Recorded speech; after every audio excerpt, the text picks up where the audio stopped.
Can you name like a oh crap moment in a project where your expertise kind of saved the day?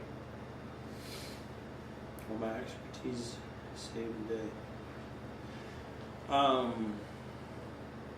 The one that comes to mind is not really anything my expertise saved the day, but it was just, oh my God, how did I allow this to happen? And you'll immediately get it. We have a project in Stockbridge at the Red Lion Inn, kitchen rehab.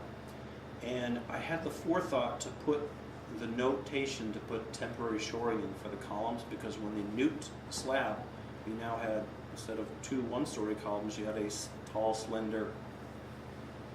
Well, I put the note for that shoring on, for some reason, the floor level above, and maybe that's why they missed it.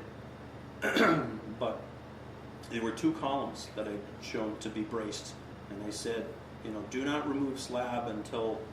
So I go down there and I'm walking around for like an hour and a half, and I finally see what they've done. They've taken out the entire slab, and there's two columns that come together with a joint right in the middle with two little bolts. And I was in a blind panic. I was like, oh my God, should we evacuate the building? How bad can it be? It hasn't gone anywhere, of course, yet, but.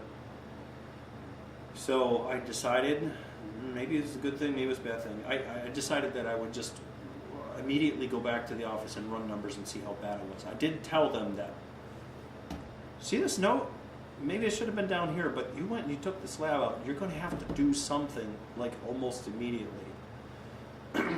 So I ran numbers, and one column was actually continuous right through, and nothing was required.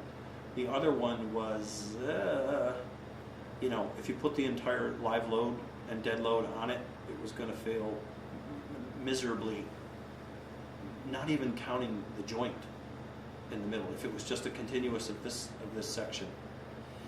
And yeah, that was bad. That was really bad, because even the steel fabricator who came in to within an hour, I said, here's a sketch. By the end of the day, you cannot leave. You know, so the steel detailer came in. He had a 20-foot section of channel, 10-inch channel. He cut it in half, put it up there, tacked it in place. Everything's right with the world. But even the guy who's installing it, saying to the construction company's owners, like, boy, this is pretty bad. This is pretty sort of scary.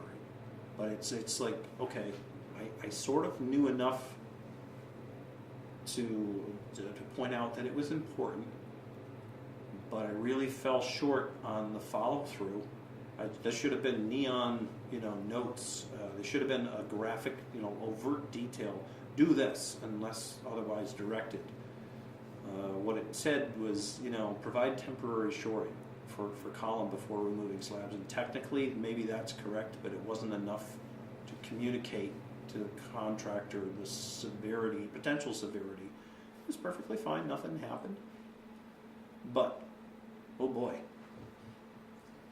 And it's just, you count yourself as like really fortunate that, I don't know, that nothing bad happened, because that's the kind of thing that'll ruin a career. And we would be upset with you because I proposed to my wife on the porch of the Red Lion Inn.